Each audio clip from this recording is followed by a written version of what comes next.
Fenrir, the most infamous of many wolves in Norse mythology, son of Loki and father to both Skoll and Hati. Fenrir possessed great strength and what seemed to be limitless growth. The gods' fear for Fenrir was so great that they raised him themselves within the stronghold of Asgard in order to keep him under control. Only Tyr, the god of war and justice, dared to approach Fenrir in order to feed him. Fenrir's growth alarmed the gods, and soon they decided his stay in Asgard could not be permanent. They knew if they allowed him to roam free, Fenrir would cause untold devastation across the 9 worlds, so they attempted to bind him in chains. The gods knew that Fenrir would never willingly consent to being put in chains. They convinced Fenrir that the chains were a test of strength, clapping and cheering every time he broke free of a new chain. Fenrir continued to accept the challenges, as he wished to show the gods his strength and earn their respect. The gods soon realized that no chain they could craft could hold Fenrir. They would seek aid from the dwarven realm of Svartalheim. The dwarves, being the most skilled craftsmen in all of the 9 worlds, were able to form a chain whose strength could not be equaled. When the gods presented Fenrir with this new light and supple chain, Fenrir suspected trickery. It was at this point when Fenrir began to realize how the gods saw him, as an enemy they would kill given the chance.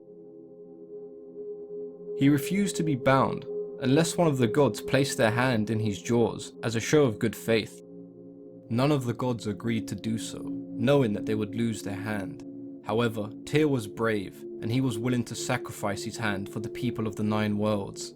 He agreed to Fenrir's demands and placed his hand in his jaws.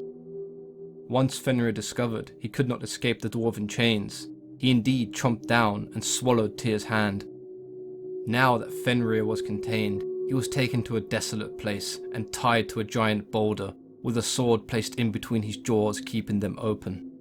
Fenrir had grown so big that when he howled, the drool from his mouth formed a lake. During the Ragnarok, Fenrir broke free and ran throughout the world, with his lower jaw against the ground, upper jaw in the sky. Fenrir devoured everything in his path. Before being killed by one of Odin's sons, Fenrir did manage to achieve the revenge he craved by killing and devouring Odin. It is said that Fenrir's 2 sons, Skoll and Hati, followed in their father's footsteps. With one swallowing the sun and the other the moon, they destroyed the stars and all essence of time.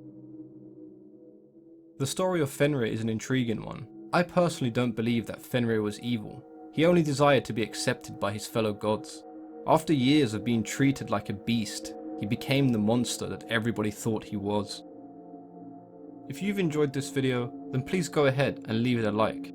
Consider subscribing if folklore and mythology is something that interests you. If you have anything you'd like to discuss or have any ideas for future videos, then please go ahead and let me know in the comments below. As always, I've been your host, Mythology and Folklore Explained.